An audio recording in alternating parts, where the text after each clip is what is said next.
Hey guys, this is my fifth video of 32 on covering the 32 NFL teams that we have right now.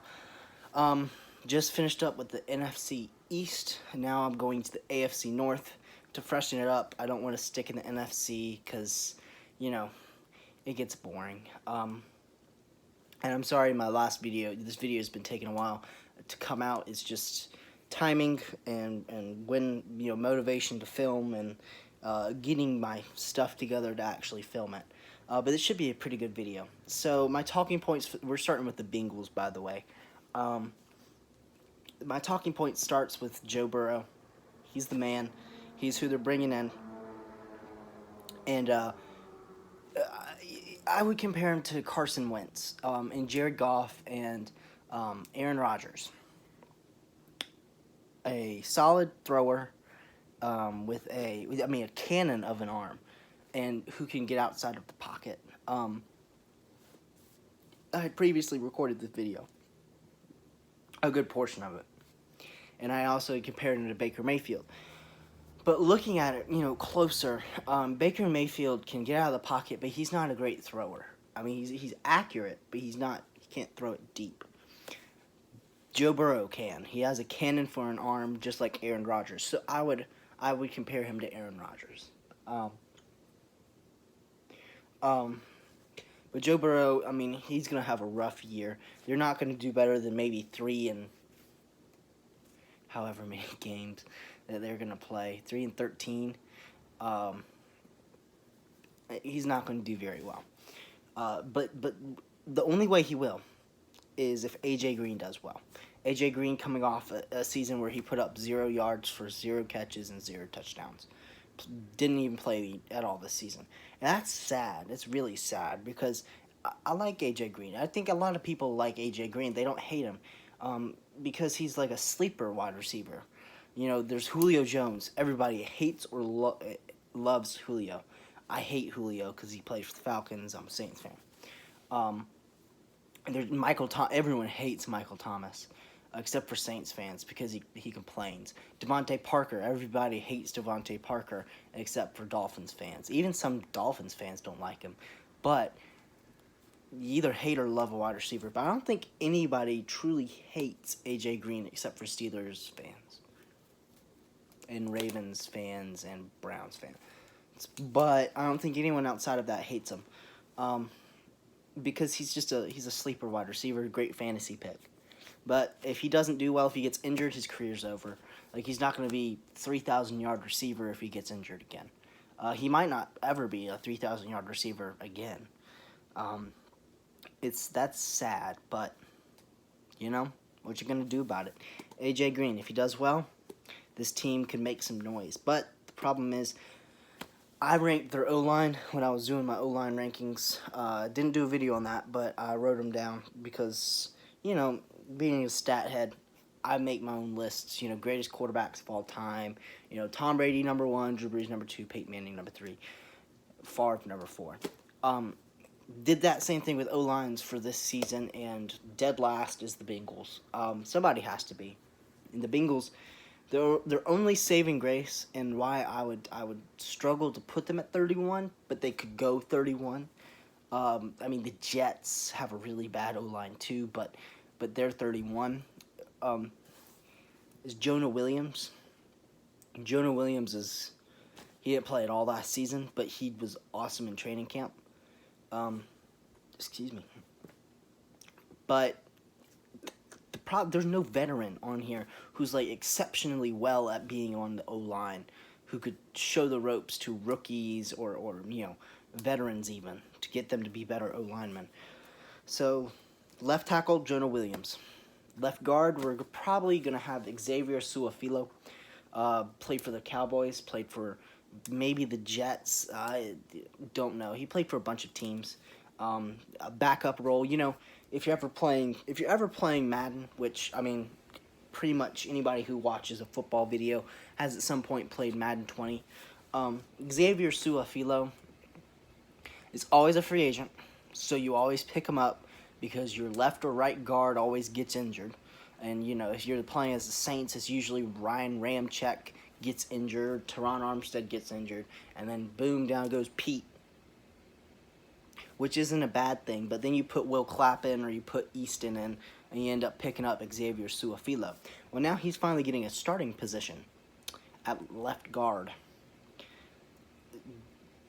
He's not a good starter. He's a great backup role, great transitional player. When he was on the Cowboys, they had Connor Williams, then they had Xavier. I mean, pretty much the same player, but Xavier's much worse. At center, you have Billy Price. Billy Price plays guard, center, tackle. He's a flip. He's like Senio Clemente from the Texans, formerly of the Saints. Clemente, when Warford got injured, he was there. When Ramczyk got injured, Clemente came in. So Billy Price really could play any O-line spot, but he doesn't play it well. He's like a crappier version of Senio Clemente, which is crappy. I'm not trying to hate on Billy Price, but he's not as good as. But he will probably let up less sacks than their right guard will. Alex Redmond suspended last season for a couple of games for some drug usage, maybe, or maybe it was for something. Ooh, the lights just went. I'm gonna head out. Alex Redmond got suspended for something, did something stupid, maybe violated the team substance policy. He'll be filling in right guard. They're going to need to do a lot of updating on this O-line. They're going to need to do a lot of free agent signing and using their knowledge and just fixing it. And then at right tackle, I either have them going Bobby Hart or Isaiah Prince. What are you going to do? Both of these players are the same. You just put one in, and you got yourself, a right tackle. Honestly, I could see them bringing in Warford or Jermaine Ifedi. There's Justin Britt is out there, I'm pretty sure, because he got cut from the Seahawks. You could always try to, bring Ramon Foster out of retirement. You could always, just like email, Anthony Munoz to come back or something. Old left tackle and just move him to guard. Just have him stand there. I'm joking. They wouldn't do that. Number one, they're not that stupid. They're not that desperate. I feel like they'd go, Brian Winters or Nick They bring Nick Mangold out of retirement before they bring, Anthony Munoz. It was like, wow, the power's really saying, keep talking, you will see what happens. But yeah, the O-line's terrible, which brings me to their defense. Of course, wide receivers, we could talk about them. We could talk about their tight ends and running backs. You all know Joe Mixon, Giovanni Bernard. Boom, running back's done. We talked about them already. We just did. That's it. Not talking about him anymore. Joe Mixon packs a punch. Take that as you will. Giovanni Bernard getting up there in age, still a serviceable receiving back. Tight ends, they lost Tyler Eifert to the Jags, so they got C.J. Uzuma. They got Mason Schreck and Drew Sample, I think is his name. They're there. They're going to play. They're not going to, they have Moritz Boehringer, maybe, still from the International Player Program. He went to the Vikings, and then, all that stuff happened. Now he's playing tight end. Mobo was on the Bengals, so maybe he'll stay there and become their number one. Probably not, though. How does their defense, shape out? I wrote down every single position on their defense because it's interesting. They really did a lot of revamping to this defense. This is their defensive line. Carlos Dunlap, Sam Hubbard, Shaq Lawson, DJ Reader, Geno Atkins, Ryan Glasgow. All six of them can start on the D-line. Dunlap and Lawson, pretty much the exact same player, can play D-end. Hubbard, white version of Dunlap, can play on that defensive line as good as Dunlap and Lawson. DJ Reader, a glorified defensive end, much more a defensive tackle than an end. DJ Reader from the Texans, Geno Atkins, they're your two defensive tackles if you play, two defensive tackles. Geno Atkins, Graham Glasgow, he can easily come in if DJ Reader gets tired. They have such a rotation at defensive end and tackle that any of them can come in at any time. They're going to get pressure. Lamar Jackson's going to get hit a ton. Baker Mayfield's going to get suffocated. Big Ben, he might have a little bit less problem because he has such a good O-line. But this is a great defensive line, and if they can get Geno Atkins on a 2-year deal, keep DJ Reader long term, get Shaq Lawson on maybe a 4-year, $50 million deal, keep Sam Hubbard around as a rotational, get Carlos Dunlap on a long term, get Graham on a short term, they will have a great D-line for at least 2 more years.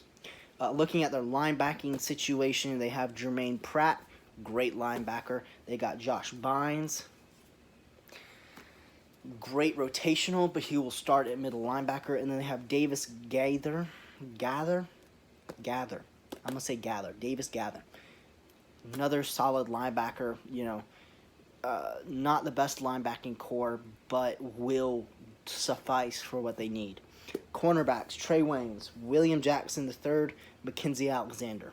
Boom. All 3 of your cornerbacks. Your slot cornerback probably going to be William Jackson. He's a little bit, more of a coverage guy. Trey Waynes, McKenzie, both from the Vikings, I'm pretty sure.